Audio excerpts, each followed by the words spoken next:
नमस्कार, स्वागत है आप सभी का बिब्लियोफाइल के इस टेक्निकल प्लेटफॉर्म के ऊपर।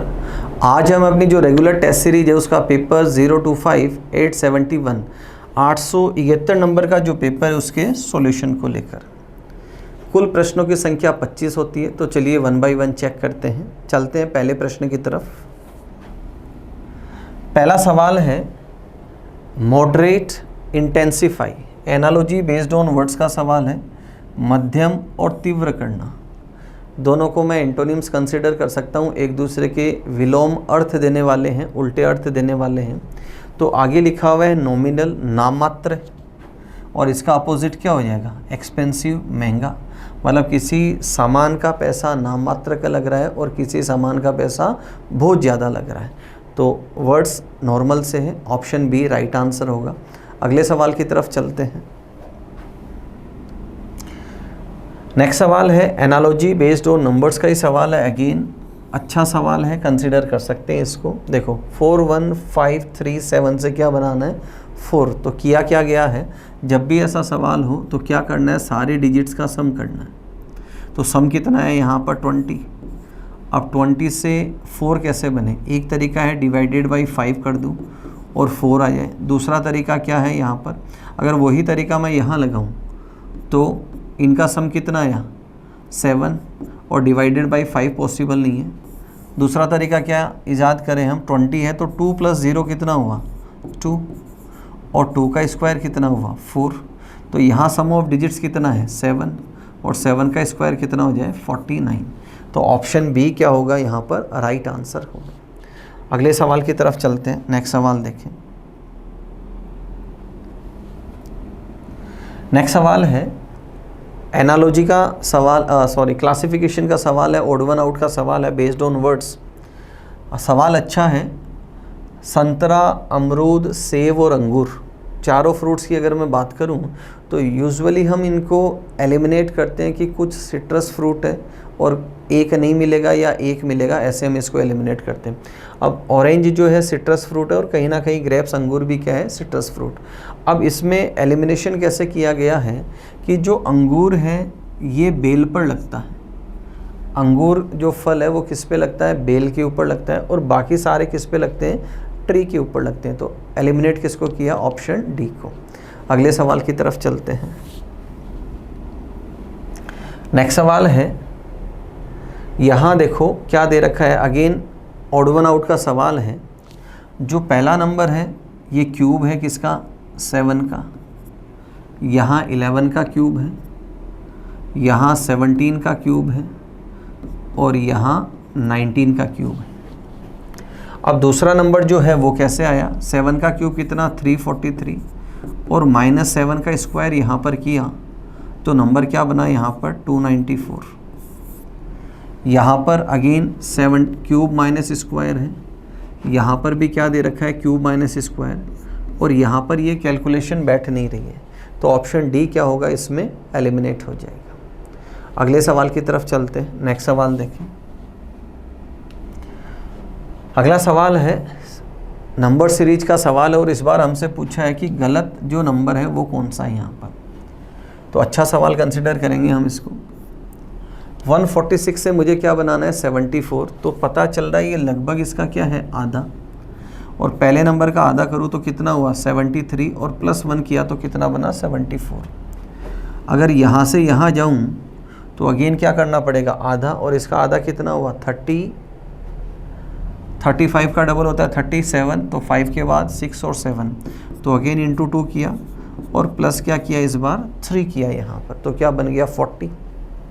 अब 40 से मुझे क्या बनाना है 23, तो अगेन मैं क्या करूँगा हाफ किया तो कितना आया 20। एक बार +1 किया, एक बार +3 किया, अब नंबर किसका आएगा +5 का। तो नंबर कितना आना चाहिए यहाँ पर 25। नंबर कितना आना चाहिए यहाँ पर 25।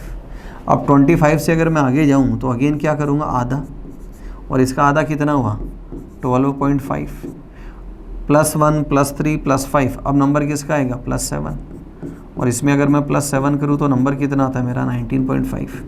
मतलब सीरीज हमारी परफेक्ट है, तो 23 की जगह क्या आएगा यहाँ पर 25 आएगा। तो इसमें गलत नंबर कौन सा है, सेकंड ऑप्शन।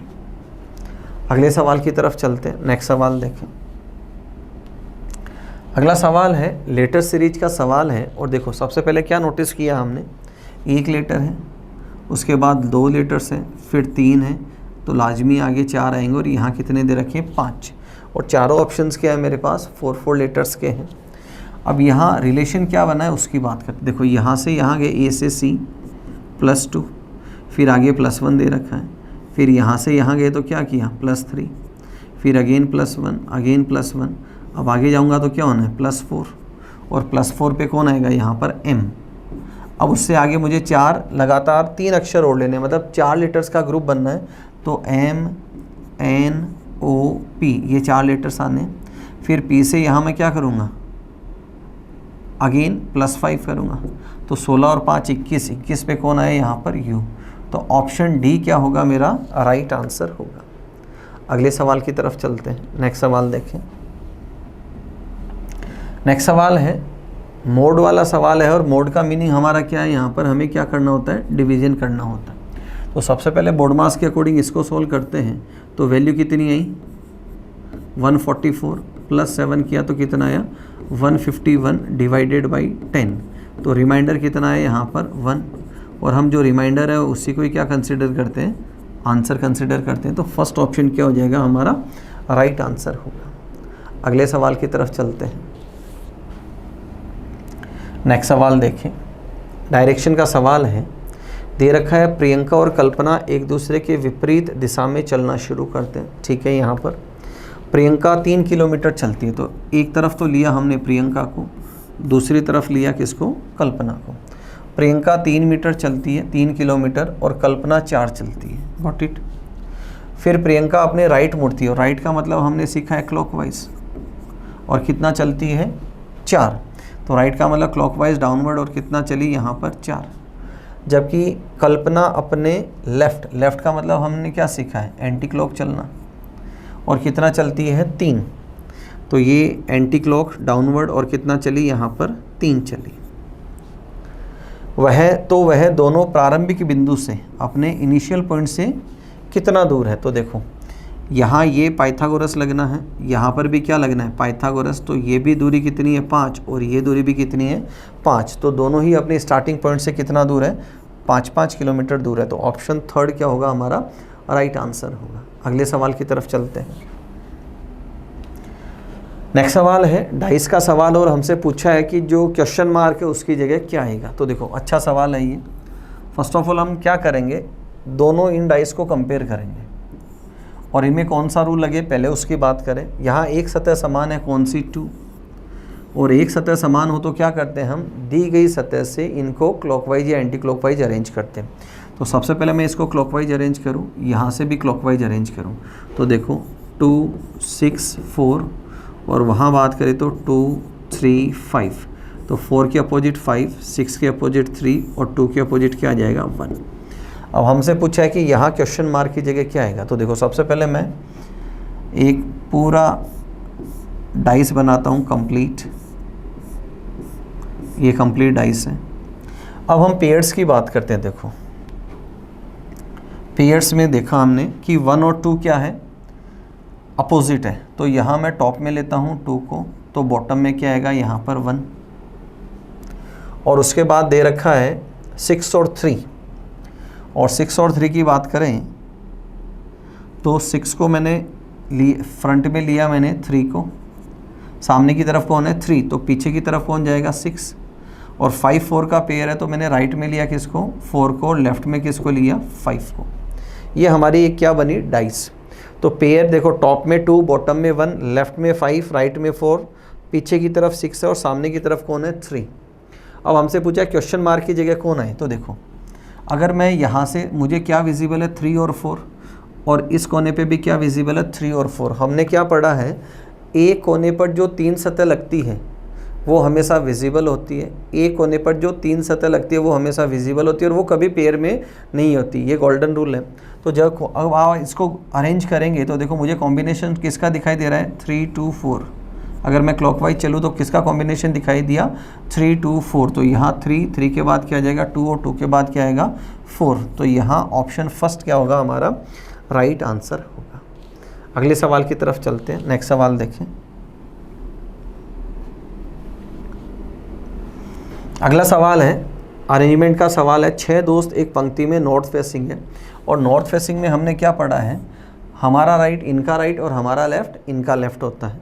सी ए और ई के बीच है, सी ए और ई के बीच 2 पॉसिबिलिटी हो सकती है, ए लेफ्ट भी हो सकता है और राइट भी हो सकता है। डी किसी भी छोर पर नहीं है, हमने लिखा डी किसी भी एंड पर नहीं है। बी ई के, बी किसके राइट है, ई के राइट है, तो ई और ई के राइट बी आ सकता है इसमें एग्जैक्ट, यहाँ पॉसिबल नहीं है, तो ये अरेंजमेंट मेरा सही है ऊपर वाला। आगे दे रखा है एफ दाहिने छोर पर नहीं बैठा है। एफ कहाँ नहीं है, राइट एंड के ऊपर नहीं है, तो एफ कहाँ हो सकता है, लेफ्ट एंड के ऊपर। ये राइट एंड है, राइट एंड पे कौन नहीं है, एफ, तो एफ को कहाँ बैठा है, लेफ्ट एंड के ऊपर। और डी किसी भी छोर पर नहीं है, तो एफ और डी ऐसे ये बैठ सकते हैं कि एफ राइट एंड पे नहीं है तो एफ लेफ्ट एंड पे हो सकता है, और डी किसी भी छोर पर नहीं है। तो ये मेरा अरेंजमेंट बैठा है यहाँ पर। अब क्या पूछा है, लेकिन डी ई के लेफ्ट तीसरे स्थान पर है, और डी कहाँ है, ई के लेफ्ट तीसरे स्थान पर है, और ई के लेफ्ट थर्ड पोजीशन पे कौन आया, डी। हमसे पूछा है कि डी के लेफ्ट कौन है, डी के लेफ्ट कौन बैठा है, तो डी के लेफ्ट कौन बैठा है, एफ। तो ऑप्शन फर्स्ट क्या होगा मेरा यहाँ पर, राइट आंसर होगा। अगले सवाल की तरफ चलते हैं। नेक्स्ट सवाल है एनालिटिकल के सवाल है। देखो क्या दे रखा है, स्वास्थ्य सेवाओं का राष्ट्रीयकरण किया जाना चाहिए। दे रखा है statement health care services should be, complete नहीं दे रखा है यहाँ पर स्टेटमेंट, तो मैं हिंदी के अकॉर्डिंग पढ़ता हूँ इसको। स्वास्थ्य सेवाओं का राष्ट्रीय नेशनलाइजेशन होगा यहाँ पर, स्वास्थ्य सेवाओं का राष्ट्रीयकरण किया जाना चाहिए। तो इसने दे रखा है तर्क कि किया जाना चाहिए, इसके पीछे लॉजिक क्या है कि कई देशों में स्वास्थ्य सेवाएं राष्ट्रीय स्तर पर प्रदान की जाती है। देखो हमने क्या सीखा है कि जब भी कंपैरिजन किया जाए तो कंपैरिजन को हम हमेशा क्या मानते हैं, गलत मानते हैं। सेकंड दे रखा है स्वास्थ्य सेवाओं के राष्ट्रीयकरण से डॉक्टर्स के करियर की संभावनाएं कम हो जाएगी। बिल्कुल भी नहीं है ऐसा भी, पॉपुलेशन के हिसाब से डॉक्टर्स की रिक्वायरमेंट होती है, और उसका राष्ट्रीयकरण करने से डॉक्टर्स के करियर के ऊपर कोई फ़र्क पड़ने वाला नहीं है। तो यहाँ पर दोनों ही क्या हैं, गलत हो जाएंगे। तो ऑप्शन थर्ड क्या होगा मेरा, राइट आंसर होगा। अगले सवाल की तरफ चलते हैं।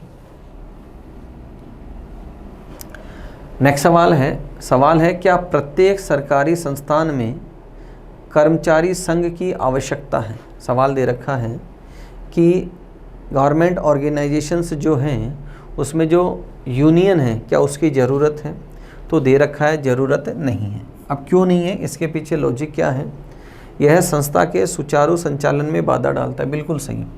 यूनियन क्या करती है, यूनियन के कुछ जो पदाधिकारी होते हैं वो कभी ना कभी क्या होता है, किसी न किसी काम के अंदर अड़ंगा लगाते रहते हैं, जिससे वो पॉलिसीज़ हैं उनको लगे कि ये सूटेबल है तो उसके लिए एग्री हो जाते हैं, और लगे नहीं है तो विरोध प्रदर्शन करने लग जाते हैं। तो ओवरऑल कंक्लूजन क्या निकलता है कि वो उस ऑर्गेनाइजेशन के चलने में बैरियर का काम करते हैं।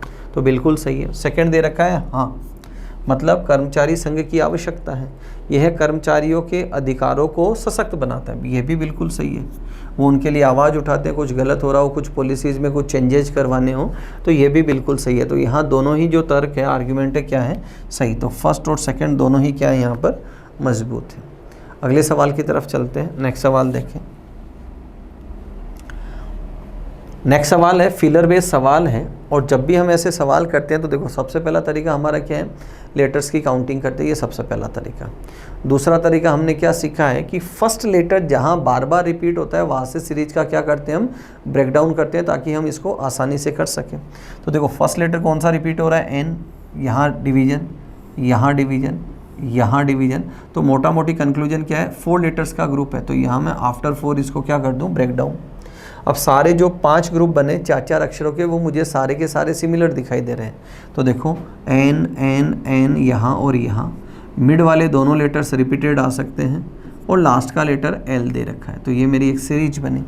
अब ऑप्शन पिक करते हैं, सी सी एल और सी एन। तो ऑप्शन डी क्या होगा मेरा यहाँ पर, राइट आंसर होगा। अगले सवाल की तरफ चलते हैं। नेक्स्ट सवाल है रिफ्लेक्शन का सवाल है। देखो क्या कहता है कि मुझे लेफ़्ट से किधर आना है, राइट की तरफ आना है। लेफ़्ट से राइट आऊँगा तो इसके बगल में ये जो शेडेड पार्ट है यही मुझे दिखाई देगा यहाँ पर। तो शेडेड पार्ट देखो लेफ़्ट में यहाँ है, इसमें नहीं है और डी ऑप्शन के अंदर है। और जो ट्राइंगल है ये सीधा का सीधा ही दिखाई देगा, मुझे इन्वर्टेड नहीं दिखाई देगा। यहाँ उल्टा हो गया, ये गलत है, ये जा सकता है, ये गलत हो गया और ये भी जा सकता है। अब बात करें लाइंस की, तो यहाँ देखो ये मल्टीपल लाइंस है, जो आपको धारियाँ दिखाई दे रही है ये मल्टीपल है। तो यहाँ तो मल्टीपल है बट यहाँ कमी की गई है उसके अंदर, तो ऑप्शन डी को एलिमिनेट कर दूंगा। तो बचा हुआ ऑप्शन कौन सा है, ऑप्शन बी क्या होगा मेरा यहाँ पर राइट आंसर होगा। नेक्स्ट सवाल की तरफ चलते हैं। अगला सवाल काउंटिंग ऑफ ट्राइंगल्स का सवाल है, काफ़ी आसान डायग्राम है। देखो हम इस बॉक्स को कंसिडर करते हैं बेसिक में, इसमें नंबर ऑफ ट्राइंगल्स कितने हैं 8 और मेरे पास ऐसे बॉक्स कितने हैं 2, तो 8 2 जा कितना हो गया 16। अब दोनों को कंबाइंड करें तो देखो 2 ट्राइंगल्स बनते हैं, एक ट्राइंगल और ये दूसरा ट्राइंगल, 2 ट्राइंगल बने कंबाइंड करने पर। इसके अलावा आपको देखो 1 2 3 4 इस फिगर के बाहर कितने ट्राइंगल्स दिखाई दे रहे हैं, 4 ट्राइंगल्स। तो टोटल ट्राइंगल्स कितने हो यहाँ पर 22।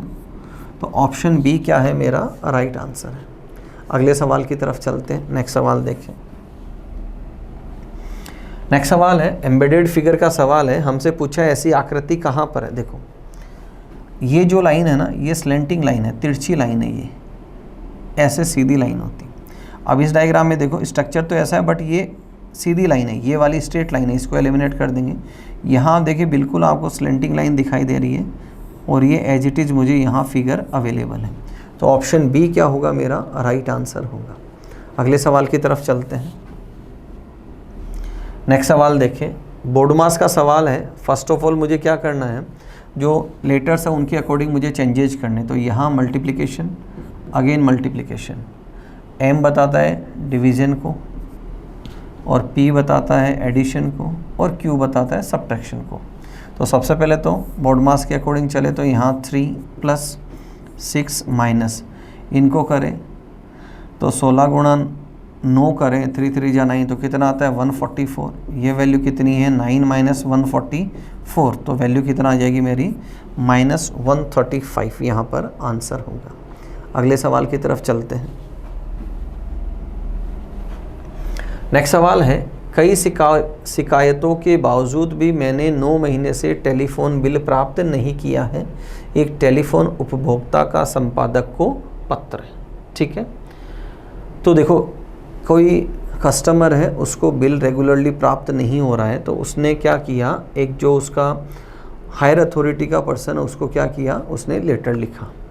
तो कंक्लूजन क्या निकला कि उसने लेटर लिखा, इसका मतलब वो अवगत करवाना चाहता है कि ऐसी प्रॉब्लम्स चल रही है और वो लेटर जो बिल है वो प्राप्त करना चाहता है। इसका मतलब बिल प्राप्त करना किसी भी उपभोक्ता का क्या है, अधिकार है। ये 2 बातें यहाँ कंक्लूजन निकल कर आई। तो दे रखा है प्रत्येक उपभोक्ता की टेलीफोन कंपनी से लगातार बिल प्राप्त करने का अधिकार होता है। अधिकार है इसीलिए उसने क्या किया है, उनको लेटर लिखा है कि मुझे प्राप्त नहीं हो रहा। अगर ये उसके अधिकार क्षेत्र में नहीं आती तो शायद वो इनको इन्फॉर्म भी नहीं करता। उपभोक्ता शिकायत सेवा में कमी को इंगित करता है, बिल्कुल उसने बताया कि उनकी ये क्या है, कमियां हैं, तभी उसने लेटर लिखा है और सही करने की जाने की आशा की जाती है, बिल्कुल ये भी सही है। तो दोनों जो है इसमें ये इम्प्लिसिट है। ठीक है, अगले सवाल की तरफ चलते हैं। नेक्स्ट सवाल है इक्वलिटी इनइक्वलिटी का सवाल है। 2 इक्वेशन है और 4 कंक्लूजन है। इसमें मुझे बताना है कि कौन सा कंक्लूजन निश्चित रूप से सही है। तो देखो फर्स्ट कंक्लूजन की बात करें तो मुझे देखो ए से ई की तरफ जाना है। हमने क्या पढ़ा है, ये स्मॉलर को बताता है, ये ग्रेटर को, और जाते कहाँ से कहाँ है, स्मॉलर से ग्रेटर। तो ए से ई जाना है तो इनको कनेक्ट करता है कौन, सी। तो पहले ए से बी जाना पड़े, फिर बी से सी और सी से ई। ए से बी जा सकता हूँ लेकिन बी से सी नहीं जा सकता। इसका मतलब पहला कंक्लूजन क्या है, यहाँ पर गलत है। नेक्स्ट कंक्लूजन की बात करते हैं। अगला कहता है मुझे जी से सी की तरफ जाना है। तो देखो जी से एफ जा सकता हूँ, एफ से ई जा सकता हूँ और ई से सी जा सकता हूँ। तो और ये तो काम हुआ इस साइन का। अब साथ में मुझे क्या लेके चलना है, इक्वल का साइन। और इक्वल का साइन मुझे कहाँ चाहिए, जी और सी के बीच जितने भी स्टेशन हैं उन सब के ऊपर इक्वल का साइन चाहिए। इक्वल यहाँ है और यहाँ इक्वल मिसिंग है। इसका मतलब सेकंड कंक्लूजन भी क्या है, यहाँ पर गलत है। थर्ड की तरफ चलते हैं, मुझे जी से बी जाना है। तो देखो जी से एफ जा सकता हूँ, एफ से ई जा सकता हूँ, ई से सी जा सकता हूँ और सी से बी भी जा सकता हूँ। मतलब जी से बी तक की यात्रा तय की जा सकती है। उसके बाद मुझे कहीं भी एक जगह क्या चाहिए, सिंगल साइन जिसका फेस किधर हो, बी की तरफ। तो हमारी इक्वेशन ये बनी हुई है और यहाँ से यहाँ तक एक जगह मुझे सिंगल साइन चाहिए जो अवेलेबल है सी और ई के बीच। इसका मतलब है इक्वेशन थर्ड क्या है, यहाँ पर राइट है। अगले सवाल की तरफ चलते हैं। नेक्स्ट सवाल देखें। नेक्स्ट सवाल है, कैलेंडर का सवाल है, यदि 15 सितंबर 2015 को मंगलवार था तो उस माह में कितने मंगलवार और शुक्रवार थे। तो सबसे पहले क्या करते हैं, हम 1 सितंबर की बात करते हैं। 15 सितंबर को क्या है, मंगलवार है, तो 1 सितंबर को क्या होगा। सबसे पहले मुझे चाहिए टोटल नंबर ऑफ डेज 1 तारीख के बाद, तो कितने दिन 1 तारीख के बाद, 14 डिवाइडेड बाई 7 रिमाइंडर 0। इसका मतलब 1 सितंबर को भी क्या था, मंगलवार था। 1 सितंबर को क्या था, मंगलवार था। तो इसने सबसे पहले पूछा कि इसमें कितने मंगलवार होंगे। तो देखो 1 सितंबर को मंगलवार है तो अगला कब आएगा, 8 को, उसके बाद 15 को, उसके बाद 22 को और उसके बाद कब आएगा, 29 को। तो मंगलवार कितने होंगे, 5 और 5। आफ्टरवर्ड्स देखो मंगलवार से ठीक बाद में 2 तारीख को क्या आएगा, बुधवार। तो बुधवार 30 तारीख को आएगा। यहाँ पर देखो 2, 9, 16, 23 और 30। और सितंबर में दिन भी कितने होते हैं, 30। तो जिस महीने में 30 दिन होते हैं उसमें फर्स्ट और सेकंड डे कितनी बार आएगा, 5-5 बार आएगा। तो इसका मतलब ट्यूसडे 5 टाइम्स आ सकता है और वेंसडे भी कितनी बार आ सकता है, 5 टाइम्स। तो पूछा किसका, फ्राइडे का। तो फ्राइडे कितनी बार आएगा, यहाँ पर 4 बार। तो ऑप्शन थर्ड क्या होगा मेरा, यहाँ पर राइट आंसर होगा। अगेन मैं रिपीट करता हूँ अपने वर्ड्स को। अगर 1 तारीख को जो दिन है, यही दिन कब आ रहा है, 29 को। तो जो 2 तारीख को है वो कब आएगा, 30 को। मतलब फर्स्ट और सेकंड डे ये तो आएंगे 5 टाइम्स और बाकी रिमेनिंग जो 5 डेज है वो कितनी बार आएंगे, 4 टाइम्स आएंगे। नेक्स्ट सवाल देखें। अगला सवाल है, 5 वर्ड्स हैं, इनको मुझे अल्फ़ाबेटिकली अरेंज करना है। तो पहला लेटर सब में सेम है ई। सेकंड लेटर की बात करें तो देखो फर्स्ट, सेकंड और थर्ड में एम है यहाँ पर, आफ्टरवर्ड्स एल है और फिर है क्यू। तो एल इनमें सबसे छोटा है तो सबसे पहले किसको आना है, 4 को। और क्यू इसमें सबसे बड़ा है तो 5th पोजीशन पे किसके आना है, क्यू को। तो सबसे पहले आना है 4 और सबसे लास्ट में किसको आना है, क्यू को। अब इनको कंपेयर करते हैं। एम सेकंड है, थर्ड में पी और बी है, तो बी पहले आएगा। तो 4 के बाद क्या आएगा, थर्ड। तो ऑप्शन थर्ड ही क्या होगा मेरा यहाँ पर राइट आंसर होगा। अगले सवाल की तरफ चलते हैं। नेक्स्ट सवाल देखें, ब्लड रिलेशन का सवाल है। सवाल क्या कहता है, एक महिला का परिचय करवाते हुए एक आदमी ने कहा कि उसका पति, किसका पति, महिला का पति। तो ये महिला और ये महिला का पति, इसकी बात हो रही है, यहाँ निशान लगाया। महिला का पति कौन है, मेरी माता। मैं कौन, आदमी। तो ये आदमी और आदमी की माता, पिता और माता। मेरी माता का इकलौता पुत्र है, तो इसका इकलौता पुत्र कौन है, वो आदमी है, मतलब ये स्टार वाला। पुरुष महिला से, तो कॉल कौन करेगी, महिला। किसको आवाज़ लगाएगी, पुरुष को। और ये स्टार वाला आदमी कौन है, जो पॉइंट आउट कर रहा है। तो महिला से, ये महिला इसको क्या कहेगी, हस्बैंड, पति। तो ऑप्शन बी क्या होगा मेरा राइट आंसर होगा। अगले सवाल की तरफ चलते हैं।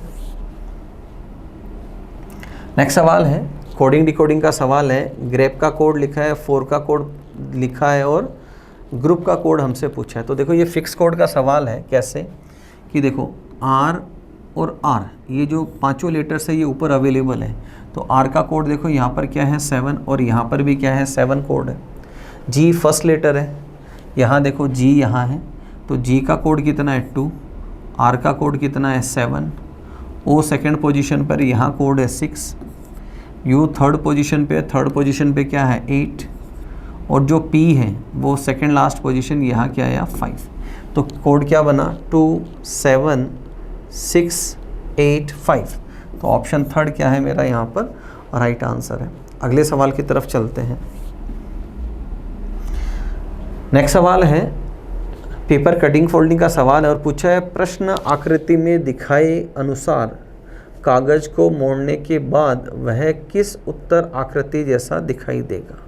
अगर मैं इसको फोल्ड करूं, देखो अगर मैं फोल्ड करूं तो ये सारे क्या करेंगे, एक दूसरे को ओवरलैप करेंगे, तो फाइनल स्ट्रक्चर क्या बनेगा मेरा, एक फोल्डिंग के बाद ये स्ट्रक्चर बना। अब इसको मैं वापस जब फोल्ड करूं, चाहे मैं ऊपर की तरफ जाऊं या इसको डाउनवर्ड लेके आऊं, तो ये डॉट्स भी एक दूसरे को क्या करेगी, ओवरलैप। तो ओवरऑल मेरे पास स्ट्रक्चर क्या बचेगा ऐसा, जो अवेलेबल कहाँ है, ऑप्शन डी के अंदर अवेलेबल है। अंतिम प्रश्न की तरफ चलते हैं। अगला सवाल है अगेन कोडिंग डिकोडिंग का सवाल है और ये बेस्ड ऑन लेटर्स का सवाल है। देखो मैं क्या करता हूँ, यहाँ फर्स्ट टू फर्स्ट अगर मैं कंपैरिजन करूँ तो देखो W से -3, A से X -3 और अगेन -3, अगेन -3 एंड अगेन -3। तो क्या दे रखा है, फर्स्ट टू फर्स्ट कंपैरिजन दे रखा है और सारे लेटर्स की पोजीशन में क्या किया जा रहा है, -3 किया जा रहा है। तो यहाँ -3 करें तो यहाँ आएगा I, यहाँ Y, यहाँ R और यहाँ H। तो I Y R H first option क्या होगा मेरा, राइट आंसर होगा। तो ये थे दोस्तों आज के पेपर के 25 क्वेश्चंस। किसी भी क्वेश्चन में डाउट हो आप क्लास में कमेंट सेक्शन में मेरे से पूछ सकते हैं। अगले वीडियो में फिर मिलेंगे, तब तक अपना ध्यान रखें, मुस्कुराते रहें। जय हिंद।